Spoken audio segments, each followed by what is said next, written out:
इंसान भूख मिटाने के लिए कुछ भी करने को मजबूर हो जाता है, लेकिन जब करने के लिए कुछ काम भी ना हो तो भूख का मन न पड़ता है। ऐसा ही आलम इन दिनों रोज देखने को मिल रहा है। लॉकडाउन के चलते कई प्रवासी मजदूर अपनी रोजी रोटी छोड़ वापस अपने घर आने को मजबूर हैं।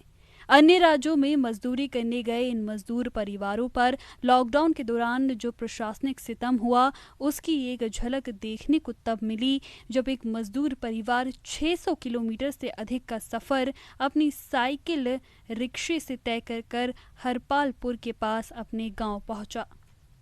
नाम है हमारा, दिल्ली से आए हैं। कितने दिन में आप यहाँ पहुँचे हरपालपुर? 5 दिन। कहाँ के रहने वाले हैं? हम मवैया के रहने वाले हैं। सीतापुर जिले के मवैया। वहाँ क्या समस्या आई आपको?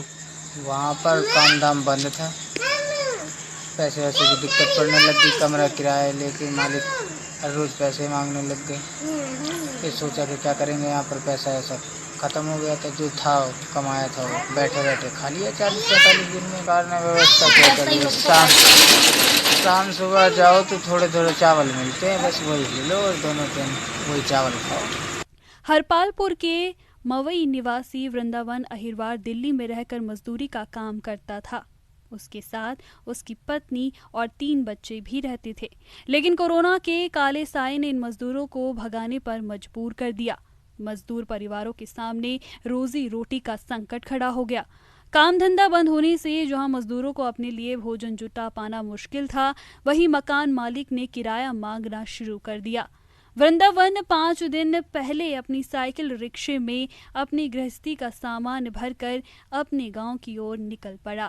के लिए मकान मालिक तंग कर रहा था, इसलिए भागा है। रोज पैसे के लिए कहाँ से पैसे देते, काम लगता नहीं है। वहाँ पे काम लगता तो पैसे देते, हमारे कुछ खाने के लिए पैसे नहीं था, ना राशन था, इसलिए भागा अपने बच्चे लेके। और सरकार की ओर से कोई व्यवस्था नहीं की आप लोगों के लिए? सरकार की ओर से दूर खाना मिलता था, लेने जाना पड़ता था। चावल मिलते थे, खराब खाना मिलता था, सही खाना मिलते थे, रहते भी खराब खाना मिलता था, इसलिए भागा।